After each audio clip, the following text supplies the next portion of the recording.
Hello बच्चों, आइए video के अंदर करते हैं क्लास 10th एक्सरसाइज 3.1 जो है pair of linear equations in two variables का और question number third. Question number third बिल्कुल क्वेश्चन नंबर सेकंड जैसा ही है, बस इसने थोड़ी सी बात को घुमाया है, बिल्कुल एज इट इज ट्रिक लगनी है। तो on comparing the ratios a1 a2 b1 b2 c1 c2 मैंने आपको बताया है दो लीनियर इक्वेशन होंगी टू वेरिएबल की, उसमें से ये निकल के आ जाएगा a1 a2 b1 b2 और c1 c2 निकल जाएगा। वो भी बता देता हूँ अभी दोबारा। फाइंड आउट बताना है whether the following pair of linear equations are consistent और इनकंसिस्टेंट। अब हमको ना 5 पार्ट दे रखे हैं, तो 5 पार्ट में ना ईच पार्ट में टू लीनियर इक्वेशंस दे रखे हैं, यानी कि पेयर ऑफ लीनियर इक्वेशंस आपको गिवन है। आपको ये बताना है कि जो ये लीनियर इक्वेशंस का पेयर है ईच पार्ट में, ये कंसिस्टेंट है या इनकंसिस्टेंट। देखिए कंसिस्टेंट और इनकंसिस्टेंट क्या होता है। कंसिस्टेंट वो होता है जिसका कोई सॉल्यूशन निकल जाएगा, और इनकंसिस्टेंट वो होता है जिसका सॉल्यूशन नहीं निकलेगा। अगर इन पेयर का लीनियर इक्वेशन के पेयर का सॉल्यूशन निकल जाता है तो वो कंसिस्टेंट बोली जाती है, अदरवाइज इनकंसिस्टेंट बोली जाती है। तो मैं आप लोगों के सामने लास्ट क्वेश्चन के लिए भी एक टेबल बनवाई थी। ये देखिए, ये है आपके लिए टेबल। टेबल के अंदर क्या है, टेबल के अंदर है आपको standard linear equation with two variable बताया है कि भाई a1x plus b1y plus c1 is equal to 0। मैं फर्स्ट इक्वेशन ले लेता हूं और सेकंड को a2 b2 और c2 के साथ डिनोट कर लेता हूं। x और y हमारे वेरिएबल हैं, a1 b1 a2 b2 उनके कोफिशिएंट है और c1 और c2 कांस्टेंट टर्म है। अब अगर हम इसके फर्स्ट इक्वेशन के कोफिशिएंट और कांस्टेंट टर्म को कंपेयर करें तो थ्री सिचुएशंस अराइज होती हैं। अगर a1 a2 इक्वल आ जाता नहीं आता है b1 b2 के कंपेयर करने पर, ऑन कंपेयरिंग, ये सारा क्या है ऑन कंपेयरिंग, जब आप a1 a2 b1 b2 और c1 c2 की वैल्यू निकाल लेते हैं। अगर इक्वल नहीं आता तो इंटरसेक्टिंग लाइंस बनती है और केवल उसका एक ही सॉल्यूशन होता है, ओनली वन सॉल्यूशन। अगर फर्स्ट a1 a2 इक्वल आ जाता है b1 b2 के, फिर हम c1 c2 से कंपेयर करके देखते हैं। वो इक्वल अगर ना आए तो पैरेलल लाइंस बनेंगी, पैरेलल लाइन बनेंगी तो ग्राफ के ऊपर कोई भी सॉल्यूशन नहीं आएगा। फिर हम a1 a2 b1 b2 से कंपेयर करते हैं, फर्स्ट इक्वल आ जाते हैं तो c1 c2 से कंपेयर करते हैं, वो भी इक्वल, यानी कि तीनों आपस में इक्वल आ जाएं तो ग्राफ के ऊपर कोइंसिडेंट लाइंस आएंगे बच्चों, यानी कि उसके इनफाइनाइटली मैनी सॉल्यूशंस एक के ऊपर दूसरी लाइन इन कोइंसिडेंट करेगी। ठीक है। अब यहाँ पर तीन में से दो सिचुएशन ऐसी आ रही है बच्चों जिसके अंदर क्या है सॉल्यूशन, यहाँ पर ओनली वन सॉल्यूशन, यहाँ इनफाइनाइटली मैनी सॉल्यूशंस। तो जिनके अंदर सॉल्यूशन होते हैं उसको हम कौन सा पेयर बोलते हैं, कंसिस्टेंट पेयर, कंसिस्टेंट पेयर। और जिसके सॉल्यूशन नहीं होते उसको हम बोलते हैं इनकंसिस्टेंट, सॉरी ये तो दोनों तो कैसे आ गए कंसिस्टेंट, इनके तो सॉल्यूशन है, तो ये तो दोनों हो गए हमारे पास कंसिस्टेंट पेयर। और जिसका सॉल्यूशन नहीं होता तो पैरेलल लाइन से इसका कोई सॉल्यूशन नहीं होता तो इसको बोलते हैं हम इनकंसिस्टेंट पेयर। तो बस आपको ये बात ध्यान रखनी है कि जो आपको अभी क्वेश्चन दिया गया है, अभी हमारे पास देखो ये जो क्वेश्चन ऐसे दिए गए हैं, इनमें से हमको a1 a2 b1 b2 और c1 c2 की वैल्यू निकालनी है, कंपेयर करना है। कंपेयर करके आपको खुद पता लग जाएगा कि ये सॉल्यूशन वाले हैं या नो सॉल्यूशन वाले हैं। अगर सॉल्यूशन वाले हैं तो आपको आंसर लिखना है कंसिस्टेंट पेयर है, अदरवाइज आपको आंसर लिखना है इनकंसिस्टेंट। बस उसके लिए आपको ये टेबल जरूर लर्न होनी चाहिए। तो ये टेबल पे पहले आपको फोकस करना है 3.1 करने से पहले। आइए अब हम करते हैं इसके पार्ट नंबर फर्स्ट को। तो पार्ट नंबर फर्स्ट यहाँ पर आपके सामने है, इसकी स्टेटमेंट में लिखता हूँ। ये देखिए पार्ट फर्स्ट है बच्चे, 3x प्लस में 2y is equal to 5 and 2x minus में 3y इज इक्वल टू 7। इसको मैं इक्वेशन 1 ले लेता हूँ। तो x का कोफिशिएंट क्या कहलाता है a1, ये कितना हो गया मेरे पास 3, y का कोफिशिएंट b1, ये कितना हो गया 2, और जो हमारे पास टर्म है वो क्या कहलाएगी हमारे पास है c1। देखिए अगर मैं इसको, देखिए पहले मैं इसको क्या कर लेता हूँ, यहां से इधर लेके जाता हूँ। ठीक है, तो मैं इसको उधर ले जाऊंगा, इज इक्वल टू के उधर ले जाऊंगा, तो ये क्या हो जाएगी हमारे पास 3x प्लस में 2y minus 5 is equal to 0। हमको ना इसको इस फॉर्म में लिखना है क्योंकि हमारे पास जो स्टैंडर्ड लीनियर इक्वेशन होती है वो भी इसी फॉर्म में होती है, इज इक्वल टू 0 की फॉर्म में। अब इसको भी लिखो आप, ये हो गया हमारे पास 2x माइनस में 3y माइनस 7 हो जाएगा, ये भी उधर जाने के बाद इज इक्वल टू 0। तो यहाँ से हमारे पास जो इक्वेशन फर्स्ट आती है वो ये आएगी और इक्वेशन सेकंड हम इसको ले लेते हैं। ठीक है, तो a1 की वैल्यू मैंने क्या बोली थी, x का जो कोफिशिएंट है फर्स्ट इक्वेशन में कितनी आ गई 3। b1 की वैल्यू मैंने क्या बोली है, y का कोफिशिएंट जो फर्स्ट इक्वेशन में कितनी आ गई 2। अब c1 क्या है हमारे पास, जो कांस्टेंट टर्म है फर्स्ट इक्वेशन में, यानी कि माइनस का 5। अब A2 ऐसे ही हम सेकंड इक्वेशन से निकाल लेंगे। तो A2 की वैल्यू कितनी है बच्चे, 2 है। B2 की वैल्यू y कोफिशिएंट कितना है, माइनस का 3 है। और C2 की वैल्यू है हमारे पास माइनस का 7। अब हमको क्या करना है, बस कंपेयर करना है A1 को A2 के साथ, B1 को B2 से और C1 को C2 से।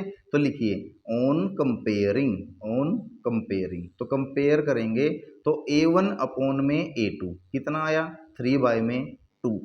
और B1 अपॉन में B2 कितना आया बच्चे, B1 अपॉन B2 आया 2 बाय माइनस का 3, जिसको हम क्या लिखेंगे, माइनस का 2 बाय में 3। तो ये हमारे पास आ गया, ये A1 A2 आ गया। और C1 अपॉन में C2 ये माइनस का 5 बाय माइनस का 7, माइनस से कैंसिल माइनस, तो ये आ गया हमारे पास 5 बाय में 7। किसकी वैल्यू आई है ये, C1 C2 की। अब हमने देखा कंपेयर करने पर कि हमारा जो A1 अपॉन A2 है, A1 अपॉन में A2 इज नॉट इक्वल है B1 अपॉन B2 के। क्यों, क्योंकि ये तो 3/2 है और ये माइनस 2/3 है, तो ये तो इक्वल नहीं आए। तो इक्वल नहीं आते हैं तो कैसा पेयर होता है, इंटरसेक्टिंग लाइन का। देखिए इसमें इक्वल नहीं आए तो इंटरसेक्टिंग लाइन का पेयर और वन सॉल्यूशन, सॉल्यूशन है तो कैसा है, कंसिस्टेंट पेयर। ठीक है, तो कंसिस्टेंट पेयर आ गया। तो हम यहाँ पे लिखेंगे because linear equations are intersect at a point, एक पॉइंट पे क्या करती हैं, इंटरसेक्ट। ठीक है, सो हैव वन सॉल्यूशन, इसलिए इनका क्या सॉल्यूशन होगा बच्चे, इनका होगा वन सॉल्यूशन। इसलिए क्या हो जाएंगी ये, these are consistent pair, so these are consistent pair. वही उसने पूछा था हमसे कि find out whether the following pair of equations are consistent और इनकंसिस्टेंट, तो हमने क्या बता दिया, ये so these are consistent pair. अब हम करेंगे पार्ट नंबर सेकंड को। ठीक है, तो पार्ट नंबर सेकंड अब हम करते हैं। पार्ट नंबर सेकंड की मैं स्टेटमेंट आप लोगों के सामने यहाँ पर लिख लेता हूँ। चलिए पार्ट नंबर सेकंड की स्टेटमेंट अब मैं लिखता हूँ। ये रहा पार्ट सेकंड। पार्ट सेकंड की स्टेटमेंट ये रही बच्चे।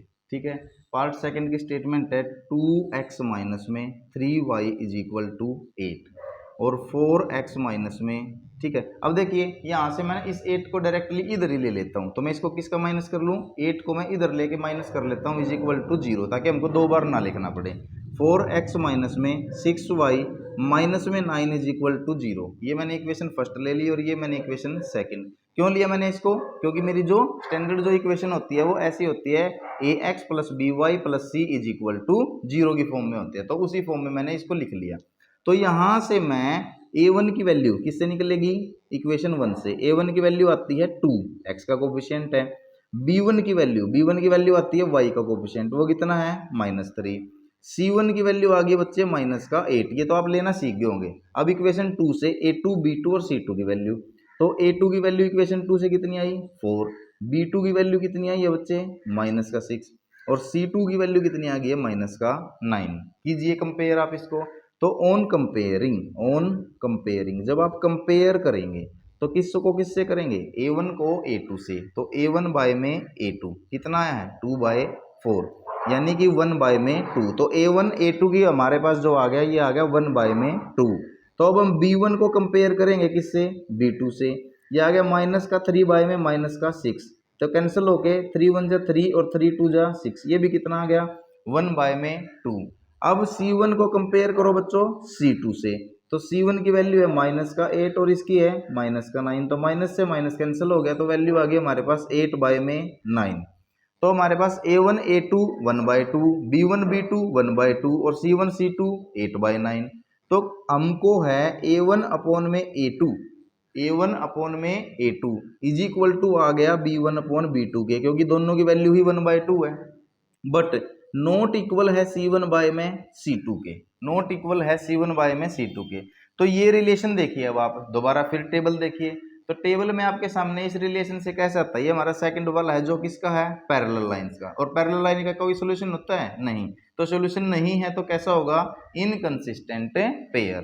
तो बिकॉज, तो आप यहाँ पे लिखेंगे दीज लीनियर इक्वेशंस आर, ठीक है, parallel, these linear equations are parallel. ठीक है, सो हैविंग नो सॉल्यूशंस, इनका कोई भी सॉल्यूशन नहीं होगा, और नो सॉल्यूशन होगा तो these are inconsistent pair, these are inconsistent pair. तो बड़ा ही आसान सा था बच्चे। फिर भी देखो कोई डाउट है तो मुझे बताओ साथ के साथ में, ठीक है। तो चलिए, और जो भी बच्चे नए हैं ना, चैनल को सब्सक्राइब जरूर कर लो, ठीक है, क्योंकि चैनल पे आपको नई नई जो वीडियोज आपको मिलती रहेंगी, हर क्वेश्चन की वीडियो आपको मिलेगी चैनल पे, ठीक है। अब हम कर चलते हैं पार्ट नंबर 3 पे। पार्ट 3 देखिए, बड़े ध्यान से देखने का पार्ट है, ठीक है। थर्ड पार्ट, ठीक है, थर्ड पार्ट की स्टेटमेंट लिखते हैं अपन। तो थर्ड पार्ट की स्टेटमेंट यहाँ पर हम लिखते हैं, तो 3 में 2x, 3 में 2x है, ठीक है, प्लस में क्या है 5 में 3y, ठीक है, इज इक्वल टू 7 है। तो मैं 7 को इधर ले लेता हूं, तो ये क्या हो जाएगा माइनस का 7 इज इक्वल टू 0। ये मेरी आ गई इक्वेशन फर्स्ट, ठीक है, ये अपनी इक्वेशन फर्स्ट आ गई। अब है हमारे पास सेकंड, तो बिल्कुल ठीक दे रखी है, 9x माइनस में 10y, 14 इधर आके किसका हो जाएगा माइनस का, इज इक्वल टू 0। ये अपनी कौन सी आ गई इक्वेशन सेकंड। अब हमको बस इक्वेशन फर्स्ट से किसकी a1 b1 c1 की वैल्यू, इक्वेशन सेकंड से a2 b2 c2 की वैल्यू निकालिए। तो a1 की वैल्यू आ गई बेटा 3y में 2, b1 की वैल्यू आ गई हमारे पास y का जो कोफिशिएंट है 5y में 3, और c1 की वैल्यू आ चुकी है हमारे पास माइनस का 7। उसके बाद a2 यानी कि इक्वेशन सेकंड से निकालेंगे, a2 की वैल्यू आ गई है 9, b2 की वैल्यू आ गई है माइनस का 10, और C2 की वैल्यू आ चुकी है माइनस का 14, ठीक है। ये वैल्यूज आप लोगों ने फाइंड आउट कर दी, ठीक है। अब वे वैल्यूज आपको फाइंड आउट होने के बाद अब हम निकालते हैं इसको आगे, चलिए निकालते हैं। तो हमको करना केवल क्या है कंपेयरिंग, तो ऑन कंपेयरिंग, कंपेयर करो किसको a1 से, a1 को a2 से, तो a1 बाय में a2 करोगे तो a1 की वैल्यू कितनी है 3 बाय में 2, बाय a2 की वैल्यू कितनी है 9, और 9 को मैं क्या लिख सकता हूँ 9 बाय में 1। तो ये जो नीचे वाला जो रेशियो होता है ये क्या हो जाता है अपोजिट, उल्टा हो जाएगा और मल्टीप्लाई में आ जाएगा। तो इसको मैं लिख दूंगा 3/2 तो एज इट इज, और ये उल्टा होके कितना हो जाएगा 1 ऊपर चला जाएगा और 9 नीचे, 3 1 जा 3, 3 3 जा 9, ऊपर कितना रह गया 1 मल्टीप्लाई 1 1 आ गया, 2 मल्टीप्लाई 3 करूँ तो 6। तो a1 a2 को कंपेयर किया तो कितना आया 1 बाय में 6। चलिए अब हम करते हैं b1 को b2 से कंपेयर। तो b1 कितना है, b1 है 5 बाय में 3, b1 है बच्चे 5/3 डिवाइड में b2, b2 कितना है माइनस का 10, तो माइनस का 10 है तो माइनस 10 बाई क्या लिख लेंगे 1। इसको भी हम उल्टा कर देंगे, तो 5/3 तो एज इट इज 1 ऊपर जाएगा मल्टीप्लाई में हो जाएगा अपॉन में माइनस का 10, तो 5 1 जा 5, 5 2 जा 10, ऊपर तो होगी बच्चे मल्टीप्लाई तो 1 1 मल्टीप्लाई 1 1, तो 3 2 जा 6 किसका माइनस का, तो ये हमारे पास जो आ गया ये रेशियो आ गया माइनस का 1 बाय में 6। तो यहां से तो हमको बिल्कुल स्टार्टिंग में ही पता लग गया, फिर भी हम C1 को कंपेयर कर लेते हैं किससे C2 से, तो C1 बाय C2, C1 की वैल्यू हमारे पास माइनस का 7 है और C2 की वैल्यू हमारे पास माइनस का 14 है, तो माइनस से कैंसिल माइनस, 7 1 जा 7, 7 2 जा 14, ये कितना आ गया 1 बाय में 2।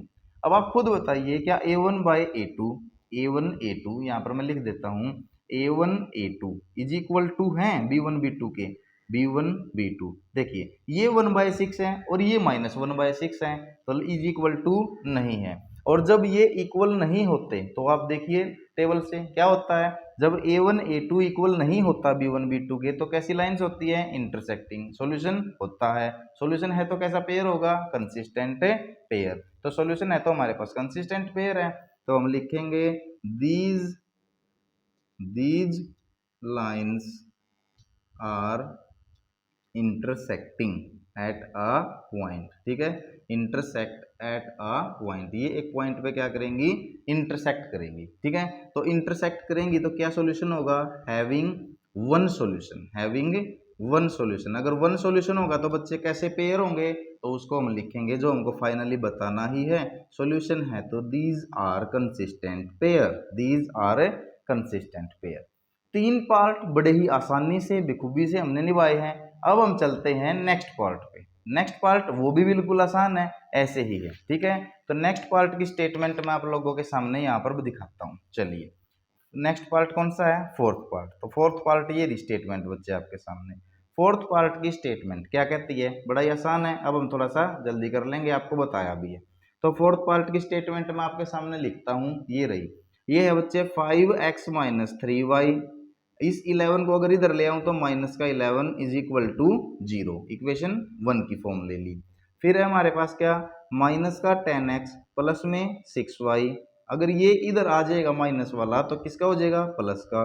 22 इज इक्वल टू 0, ये इक्वेशन कौन सी आ गई, सेकेंड। बस हमको किसकी वैल्यू निकालनी है, हमको यहाँ से वैल्यू निकालनी है बच्चे a1 a2 b1 b2 और c1 c2 की। तो निकालिए वैल्यू। a1 की वैल्यू है x का कोफिशिएंट 5, b1 की वैल्यू है y का कोफिशिएंट -3, c1 की वैल्यू है कांस्टेंट टर्म माइनस का 11। अब सेकंड इक्वेशन से a2 की वैल्यू है x का कोफिशिएंट -2, b2 की वैल्यू है y का कोफिशिएंट 6 और c2 की वैल्यू है 22। कंपेयर कीजिए, ऑन कंपेयरिंग, तो कंपेयर करने पर a1 बाय a2 ये आएगा 5 बाय माइनस का 10, 5 1 जा 5, 5 2 जा 10, तो माइनस नीचे हो या ऊपर, आना कहाँ पे है, ऊपर ही, तो माइनस का 1 बाय 2 आ गया। ठीक है, उसके बाद हमको करना है क्या, b1 बाय b2, तो चलो यहाँ पर ही कर लेते हैं, b1 बाय में b2, b1 की वैल्यू है माइनस का 3 बाय में 6, तो 3 1 जा 3, 3 2 जा 6, ये भी कितना आ गया, माइनस का 1 बाय में 2। ठीक है, अब हम निकाल लेंगे किसका, C1 बाय C2, तो यहाँ से C1 बाय C2 भी निकाल लीजिए। माइनस का 11 बाय में 22, ये रही दोनों वैल्यू, 11 1 जा 11, 11 2 जा 22, तो ये माइनस का 1 बाय में 2 है। ठीक है, अब तीनों ही वैल्यू आपको -1 बाय 2 आ रही है, तो a1 bye a2 is equal to है b1 bye b2 is equal to है c1 बाय c2। तो ये तीनों वैल्यू अगर आपके सामने इक्वल आ रही हैं तो तीनों इक्वल वैल्यूज क्या होती हैं, ये देखिए फिर से टेबल दिखाता हूँ आपको। जब तीनों ही इक्वल आती हैं तो कोइंसिडेंट लाइंस है, इनफाइनाइटली मैनी सॉल्यूशन बनेंगे, और सॉल्यूशन है तो कंसिस्टेंट पेयर कहलाया जाएगा। तो हम लिखेंगे क्या, these are coincident lines, these are coincident lines having, जिनके क्या होते हैं, infinitely many solutions, having infinitely many solutions, जिनके infinitely many solutions होते हैं। और infinitely many solutions होंगे तो कैसे पेयर होगा, consistent पेयर। कैसा पेयर होगा, कंसिस्टेंट पेयर। इसको हम कंसिस्टेंट पेयर के नाम से जानते हैं। बस सॉल्यूशन है तो कंसिस्टेंट, सॉल्यूशन नहीं है तो इनकंसिस्टेंट। चलिए अब हम चलेंगे कौन से पे, last and the final part, that is the fifth part of this question. चलिए फिफ्थ पार्ट है, ये रहा आपके सामने स्टेटमेंट में। फिफ्थ पार्ट की स्टेटमेंट में लिख लेता हूँ, ये है हमारे पास फिफ्थ पार्ट। फिफ्थ पार्ट में क्या है, 4y में 3x प्लस में 2y इज इक्वल टू 8, तो इज इक्वल टू से मैं इधर ले आऊंगा तो ये क्या हो जाएगा, माइनस का 8। ठीक है, इसको मैंने इधर लिया तो -8 इज इक्वल टू क्या लिख लूंगा, 0। ये हो गया बच्चे 2x प्लस में 3y, ये 12 इधर आके किसका हो जाएगा, माइनस का 12 इज इक्वल टू 0। ठीक है, तो ये माइनस का 12 इज इक्वल टू 0 हो गया। हमको बस वही करना है, ये हमारी इक्वेशन फर्स्ट आ गई, इक्वेशन सेकंड। ठीक है, लास्ट पार्ट को देखते हुए ही कर देते हैं, तो बिल्कुल सेम है, हमने तो ऐसे ऐसे कई पार्ट कर लिए हैं, अब तो सेम है हमारे लिए। तो इक्वेशन फर्स्ट से किसकी वैल्यू है, a1 की, a1 की वैल्यू बताइए 4/3, b1 की वैल्यू 2, c1 की वैल्यू माइनस का 8। अब इक्वेशन सेकंड से a2 की वैल्यू कितनी है बच्चे, 2, b2 की वैल्यू यानी कि y का कोफिशिएंट कितना है हमारे पास, 3, c2 की वैल्यू यानी कि कांस्टेंट टर्म कितना है, माइनस का 12। तो कंपेयर कीजिए, यहाँ पर हम क्या करेंगे, इसको कंपेयर, देखो मैं इसे सेग्रीगेट कर देता हूँ थोड़ा सा। ठीक है, तो कंपेयर कीजिए, कंपेयर करने पर किसकी वैल्यू निकलेगी आपकी, a1 बाय में a2। ठीक है, तो a1 कितना है, 4 बाय में 3, a2 कितना है, बाय में 2, तो 2 को 2/1 लिख सकता हूँ। ठीक है, तो 2 को मैं क्या 2/1 लिख सकता हूँ। तो इसको उल्टा कर दीजिए, तो 4/3 तो एज इट इज, 2/1 को उल्टा करेंगे तो मल्टीप्लाई में हो गया 1 में 2 आ जाएगा, 2 1 जा 2, 2 2 जा 4 कैंसिल हो गया। तो ऊपर 2 और 1 है तो 2 1 जा 2, नीचे 3 और 1 है तो 3 1 जा 3, तो ये आ गया a1 बाय a2 2 बाय में 3। फिर हम निकाल लेंगे किसकी, b1 बाय में b2 की, वो कितना है 2 बाय में 3, ऑलरेडी 2/3 है। ठीक है, ये b1 बाय b2 की वैल्यू आ गई। फिर निकालिए आप c1 बाय c2, c1 की वैल्यू है -8, c2 की वैल्यू है माइनस का 12, माइनस से कैंसिल माइनस, 4 2 जा 8, 4 3 जा 12, तो ये भी कितनी आ गई 2 बाय में 3, यानी कि c1 बाय c2 भी 2/3 आ गया। हमारे पास तीनों ही इक्वल है, a1 बाय a2 इक्वल है, b1 बाय b2 इक्वल है c1 बाय c2 के, क्योंकि तीनों ही 2/3 हैं। तो तीनों इक्वल हैं तो टेबल देखिए, टेबल से आपको बिल्कुल दोबारा फिर क्लियर हो जाएगा। जिस भी बच्चे को मैंने केवल देखो बार बार हमको टेबल का यूज करना पड़ रहा है, तो टेबल मोस्ट इंपोर्टेंट है इस एक्सरसाइज के लिए। तो तीनों इक्वल हैं, तो तीनों A1 A2 B1 B2 C1 C2 equal हैं, तो कैसी होंगी? को incident and infinitely many solution. ठीक है, तो दीज आर को इंसिडेंट लाइंस, को इंसिडेंट लाइंस। ठीक है, तो कोइंसिडेंट होंगी तो कैसे होंगे? Having infinitely many solutions, infinitely many solutions. ठीक है, इनफाइनाइटली यहाँ पर आगे मैनी सॉल्यूशन। और जिसका एक सॉल्यूशन हो या इनफाइनाइटली मैनी सॉल्यूशंस हो, तो उसको तो क्या बोलेंगे हम? Consistent pair. ये बोला जाएगा बच्चे, कंसिस्टेंट पेयर। तो इसके अंदर देखिए हमारे पास ये 5 पार्ट थे और 5 के 5 पार्ट हमने बखूबी किए हैं, बिल्कुल डिटेल में किए हैं। कोई भी डाउट है तो कमेंट कीजिए बच्चों, अदरवाइज चैनल को सब्सक्राइब जरूर कर ले ताकि आपको सभी वीडियोस का बेनिफिट होता रहे। ठीक है, और सभी के साथ शेयर कीजिए। और कोई भी जो आपके सामने जो कोई एक्सरसाइज है तो कमेंट कीजिए, जो कोई भी डाउट है तो उसको बोलिए, कोई अदर क्वेश्चन है उसको मेरे पास भेजिए। ठीक है, तो ऐसी तरीके से हम अपनी तैयारी करते रहेंगे और मिलते हैं नेक्स्ट वीडियोज में। तब तक keep doing practice. Thanks for watching this question. Thank you so much.